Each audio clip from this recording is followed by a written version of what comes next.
কিয়ামতের পূর্বে পৃথিবীর শেষ রমজান কেমন হবে, যে রমজানে পুরো জমিনকে প্রবলভাবে কাঁপিয়ে দেওয়া হবে এবং চারদিকে ভয়াবহ ভূমিকম্পের ছড়াছড়ি হবে।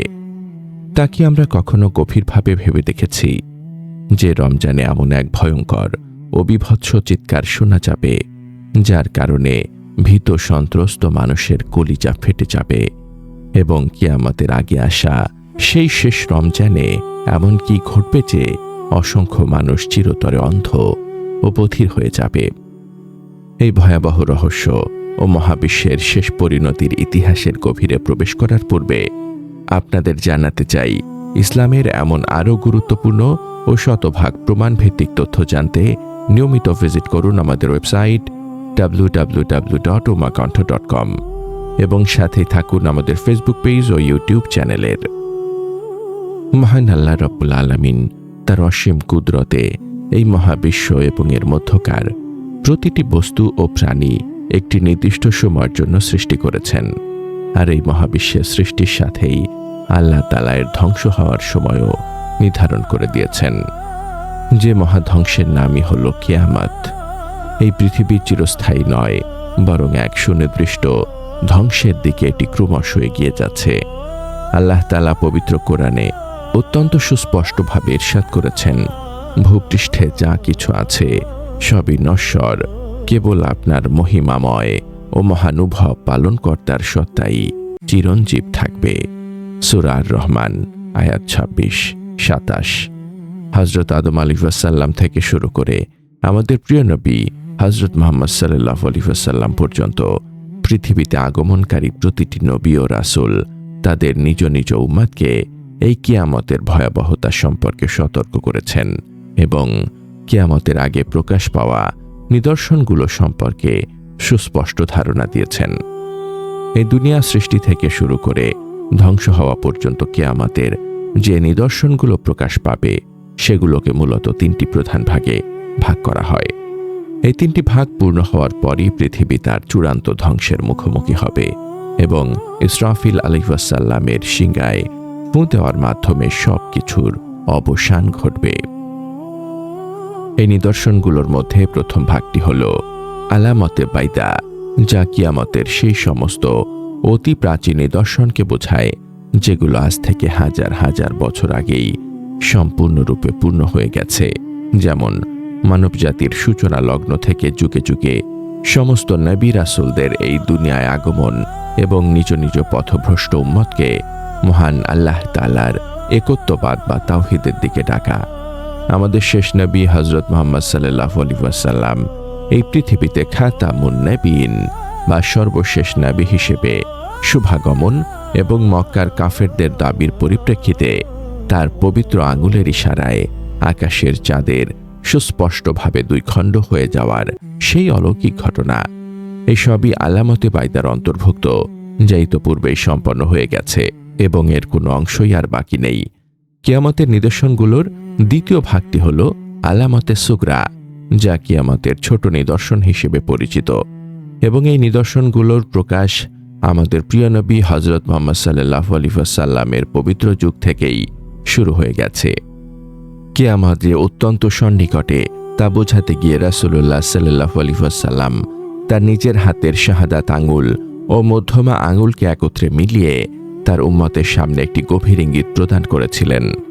হযরত আনাস রাদিয়াল্লাহু তাআলা আনহু থেকে বর্ণিত একটি প্রামাণ্য হাদিসে এসেছে, রাসূলুল্লাহ সাল্লাল্লাহু আলাইহি ওয়াসাল্লাম তার শাহাদাত আঙুল ও তার পাশের আঙুলটি একে অপরের সাথে মিলিয়ে ইরশাদ করেছেন, আমাকে এবং কিয়ামতকে এই দুই আঙুলের মতো কাছাকাছি পাঠানো হয়েছে। সহিহ আল বুখারী 6504। অর্থাৎ এই দুই আঙুল একে অপরের যতটা কাছাকাছি অবস্থান করে, রাসূলুল্লাহ সাল্লাল্লাহু আলাইহি ওয়াসাল্লামের এই পৃথিবীতে আগমনের পর কিয়ামতও ঠিক ততটাই কাছাকাছি চলে এসেছে। আজ আমরা দুনিয়ার যে যুগে বা যে কালখণ্ডের অংশে বসবাস করছি, এটি হলো কিয়ামতের সেই চূড়ান্ত সময় যখন আলামতে সুগরা বা ছোট নিদর্শনগুলো সম্পূর্ণরূপে এবং অত্যন্ত স্পষ্টভাবে প্রকাশ পেয়ে গেছে। নবীজি সাল্লাল্লাহু আলাইহি ওয়াসাল্লাম তার উম্মতকে সতর্ক করে ইরশাদ করেছিলেন যে, কিয়ামতের কাছাকাছি সময়ে এমন এক ভয়ঙ্কর ও অন্ধকার যুগ আসবে যখন সমাজে ব্যভিচার ও জিনা অত্যন্ত সাধারণ ও মামুলি বিষয় পরিণত হবে। চারিদিকে অন্যায়, হত্যা এবং ধ্বংসলীলা ব্যাপক আকারে ছড়িয়ে পড়বে। আর মানুষের মাঝে সুদের কারবার এমন ভয়াবহভাবে বৃদ্ধি পাবে যে কেউ চাইলেও এর ধুলোবালি থেকে নিজেকে সম্পূর্ণ মুক্ত রাখতে পারবে না। তিনি আরো সতর্ক করেছিলেন যে এমন এক সময় আসবে যখন নারীরা পোশাক পরিধান করা সত্ত্বেও তাদের উলঙ্গ মনে হবে এবং সমাজে গায়ক বাদকদের আধিক্য এমনভাবে বৃদ্ধি পাবে যে মানুষ মহান আল্লাহর স্মরণ ও দিনের পথ সম্পূর্ণ ভুলে যাবে। মানুষ অবলীলায় মহান আল্লাহর হুকুম, নামাজ পড়া ছেড়ে দেবে। মিথ্যাবাদী ও প্রতারক মানুষকে সমাজে সত্যবাদী ও বিশ্বস্ত বলে বিশ্বাস করা হবে এবং প্রকৃত সত্যবাদী ও আমানতদার মানুষকে মিথ্যাবাদী ও অযোগ্য হিসেবে গণ্য করা হবে। মানুষ সামান্য দুনিয়াবী স্বার্থের জন্য নিজের অমূল্য দিনকে বিক্রি করে কেবল দুনিয়া জমা করতে ব্যস্ত হয়ে পড়বে। আর নারীরা প্রকাশ্যে পুরুষদের সাদৃশ্য গ্রহণ করবে এবং পুরুষেরা অত্যন্ত নির্লজ্জভাবে নারীদের সাদৃশ্য গ্রহণ করবে। এই সমস্ত নিদর্শন যা আজ আমাদের বর্তমান সমাজে জলজ্যান্ত বাস্তব হিসেবে প্রতিনিয়ত ঘটে চলেছে তা আলামতে সুকরারি শতভাগ পূর্ণতার প্রমাণ বহন করে। কিয়ামতের সময় যত ঘনিয়ে আসবে সময়ের গতি ও বারাকা ততটাই দ্রুত হারিয়ে যাবে বলে নবীজি সাল্লাল্লাহু আলাইহি ওয়াসাল্লাম আমাদেরকে গভীরভাবে সতর্ক করেছেন। তিনি ইরশাদ করেছেন, কিয়ামত ততক্ষণ পর্যন্ত কায়েম হবে না যতক্ষণ না সময়গুলো পরস্পরের অত্যন্ত কাছাকাছি চলে আসবে। অর্থাৎ সময়ের বারাকা এমনভাবে উঠে যাবে যে দীর্ঘ একটি বছর দেখতে দেখতে এক মাসের সমান হয়ে যাবে। একটি মাস চোখের পলকে এক সপ্তাহের সমান হয়ে যাবে। একটি দীর্ঘ সপ্তাহ একটি ছোট দিনের সমান হয়ে যাবে। একটি দিন মাত্র 1 ঘন্টার সমান মনে হবে এবং 1 ঘন্টা একটি ক্ষুদ্র অগ্নিস্ফুলিঙ্গের মতো দ্রুত ফুরিয়ে যাবে, যা দপ করে জ্বলে উঠেই তাৎক্ষণিকভাবে পুড়ে ছাই হয়ে যায়। সুনান তিরমিজি 2332। অর্থাৎ কিয়ামতের আগে সময় এত দ্রুত গতিতে পার হবে যে মানুষ নিজেদের জীবন গুছিয়ে নেওয়ার বা কোনো কিছুরই হিসাব মেলাবার সুযোগ ও খবর পাবে না।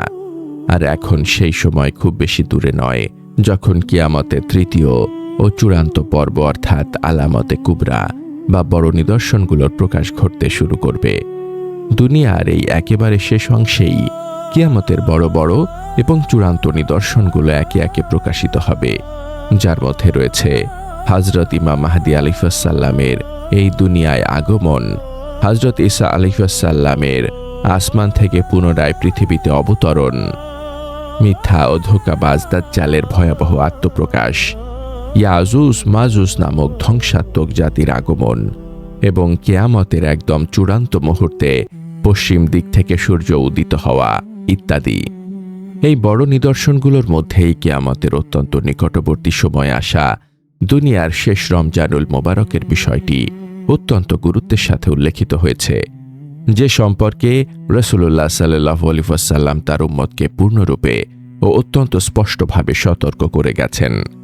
রাসূলুল্লাহ সাল্লাল্লাহু আলাইহি ওয়াসাল্লাম দুনিয়ার শেষ রমজান সম্পর্কে বলতে গিয়ে ইরশাদ করেছেন যে সেই রমজানে আসমান থেকে একটি অত্যন্ত ভয়ঙ্কর, বিকট ও হৃদয় কাঁপানো শব্দ শোনা যাবে। এই বিকট ও বিভৎস শব্দটি এতই জোরালো ও ভয়ঙ্কর হবে যে এটি শোনার পর দুনিয়ার প্রতিটি মাখলুক থমকে যাবে এবং মানুষ চরম আতঙ্কিত হয়ে এই আওয়াজের সন্ধানে চারদিকে ছুটে পড়বে যে এটি কেমন আওয়াজ ছিল এবং কোথা থেকে এসেছিল। কিন্তু কোনো সাধারণ মানুষই এই আসমানি আওয়াজের প্রকৃত সন্ধান পাবে না। সাহাবায়ে কেরাম যখন চরম কৌতূহল ও ভয়ের সাথে রাসূলুল্লাহ সাল্লাল্লাহু আলাইহি ওয়াসাল্লামকে জিজ্ঞাসা করলেন, হে আল্লাহর রাসূল, এই ভয়াবহ চিৎকার কি রমজানের প্রথম অংশে শোনা যাবে নাকি মধ্যভাগে নাকি রমজানের শেষ ভাগে? তখন নবীজি সাল্লাল্লাহু আলাইহি ওয়াসাল্লাম ইরশাদ করলেন যে ওই বিকট আওয়াজটি রমজানের মধ্যভাগে প্রকাশ পাবে যখন মধ্য রমজানে জুমাবার বা শুক্রবারের রাত উপস্থিত হবে। তখন সেই পবিত্র রাতে আসমান থেকে একটি অত্যন্ত জোরালো ও বিকট চিৎকার শোনা যাবে। এই আওয়াজটি এতই ভয়ঙ্কর ও অকল্পনীয় হবে যে এর প্রভাবে গভীর ঘুমে আচ্ছন্ন ঘুমন্ত ব্যক্তি হঠাৎ করে আতঙ্কে জেগে উঠবে। দাঁড়িয়ে থাকা ব্যক্তি নিজের ভারসাম্য হারিয়ে ভয়ে মাটিতে বসে পড়বে এবং সম্ভ্রান্ত ঘরের যে পর্দানশীল নারীরা কখনো বাড়ির বাইরে আসে না, তারাও পর্যন্ত জীবনের ভয়ে আর্তনাদ করতে করতে ঘর থেকে বেরিয়ে আসবে। এই বিভৎস চিৎকারের কারণে পুরো পৃথিবীতে প্রায় 70,000 মানুষ তাৎক্ষণিকভাবে অজ্ঞান হয়ে যাবে। 70,000 মানুষ চিরতরে তাদের দৃষ্টিশক্তি হারিয়ে অন্ধ হয়ে যাবে। 70,000 মানুষ ভয়ে তাদের দিকভ্রান্ত হয়ে পথ হারিয়ে ফেলবে এবং এই ভয়াবহ চিৎকারের চরম আতঙ্কে 70,000 কুমারী মেয়ের সতীত্ব পর্যন্ত নষ্ট হয়ে যাবে।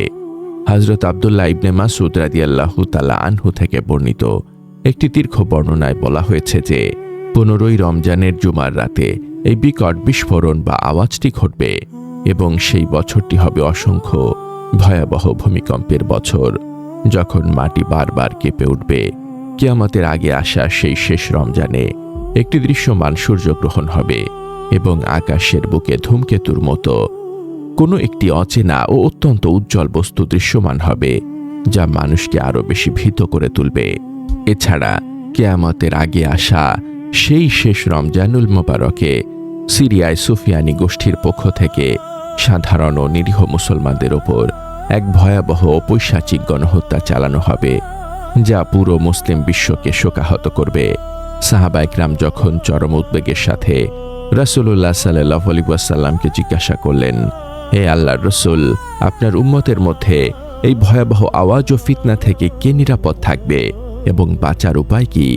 তখন করুণাময় নবীজি সাল্লাল্লাহু আলাইহি ওয়াসাল্লাম তার উম্মতের মুক্তির পথ বাতলে দিয়ে ইরশাদ করলেন, যে ব্যক্তি ওই সময় নিজের ঘরের ভেতরে অবস্থান করবে, জানালার দরজা শক্তভাবে বন্ধ করে দেবে, নিজের শরীরকে একটি পুরু চাদর দিয়ে ভালোভাবে মুড়িয়ে নেবে, নিজের 2 কান আঙুল দিয়ে শক্তভাবে বন্ধ করে রাখবে এবং যখনই সে আসমানি চিৎকার অনুভব করবে, তখনই সাথে সাথে মহান আল্লাহ তাআলার দরবারে সেজদায় লুটিয়ে পড়বে। সেজদায় গিয়ে সে আল্লাহর দরবারে অঝরে কেঁদে কেঁদে নিজের জীবনের গুনাহের জন্য ক্ষমা চাইবে, দোয়া করবে এবং অত্যন্ত জোরে জোরে তাকবীর তথা আল্লাহু আকবার পাঠ করবে। কেবলমাত্র সেই ঈমানদার ব্যক্তি এই ভয়াবহ বিপদ থেকে নিরাপদ থাকবে এবং যে এমনটি করবে না, সে নিশ্চিতভাবে ধ্বংস হয়ে যাবে। নবীজি সাল্লাল্লাহু আলাইহি ওয়াসাল্লাম আরও ইরশাদ করেছেন যে রমজানে এই ভয়ানক আওয়াজ শোনা যাবে, তারপর পরই যেন প্রতিটি মানুষ অন্তত 1 বছরের খাবার নিজের ঘরে বা বাসস্থানে সাবধানে জমা করে নেয়, কারণ এরপর এই দুনিয়া থেকে ধীরে ধীরে রিজিক তুলে নেওয়া হবে এবং চরম খাদ্যাভাব ও দুর্ভিক্ষ দেখা দেবে। এই প্রথম বিকট আওয়াজের পর আকাশ থেকে আরও 2টি আওয়াজ প্রকাশ পাবে। প্রথম আওয়াজটি হবে আল্লাহর সম্মানিত ফেরেশতা হযরত জিবরাইল আলাইহিস সালামের আওয়াজ এবং দ্বিতীয় আওয়াজটি হবে মানুষের চিরশত্রু অভিশপ্ত শয়তানের ধোঁকাপূর্ণ আওয়াজ, যা মানুষকে বিভ্রান্ত করার চেষ্টা করবে। এই রমজানের ভয়াবহ ঘটনার পর যখন শাওয়াল মাস আসবে, তখন মানুষের মাঝে চারদিকে এক চরম বিশৃঙ্খলা, হানাহানি ও শোরগোল শুরু হয়ে যাবে। এরপর জিলকদ মাসে উপজাতীয়দের মধ্যে ভয়াবহ বিদ্রোহ দেখা দেবে এবং পবিত্র জিলহজ মাসে শুরু হবে ব্যাপক রক্তপাত ও নির্মম হত্যাযজ্ঞ। মানুষের মধ্যকার দয়া, মায়া ও মানবতা সম্পূর্ণরূপে বিলুপ্ত হয়ে যাবে এবং পুরো পৃথিবী এক চূড়ান্ত ধ্বংসের দ্বার প্রান্তে এসে দাঁড়াবে। এই সমস্ত ভয়াবহ নিদর্শনগুলো আমাদের অত্যন্ত স্পষ্টভাবে মনে করিয়ে দেয় যে মহান আল্লাহর নির্ধারিত কিয়ামতের সময় অত্যন্ত সন্নিকটে এবং আমাদের উচিত প্রতিটি মুহূর্ত আল্লাহর স্মরণে, তাওবায় ও ইবাদতে অতিবাহিত করা, কারণ কেউই জানে না কখন কার জীবনে দুনিয়ার এই শেষ রমজান উপস্থিত হয়ে যাবে। হে দয়াময় আল্লাহ, আপনি আমাদের সকলকে কিয়ামতের এই ভয়াবহ ফিতনা ও নিদর্শনগুলো থেকে সম্পূর্ণ হেফাজত করুন এবং আমাদের ঈমানের সাথে মৃত্যু দান করুন। আমিন। আমাদের এই পরিশ্রম ও ইসলামিক তথ্য আপনাদের ভালো লাগলে অবশ্যই অন্যদের সাথে শেয়ার করবেন।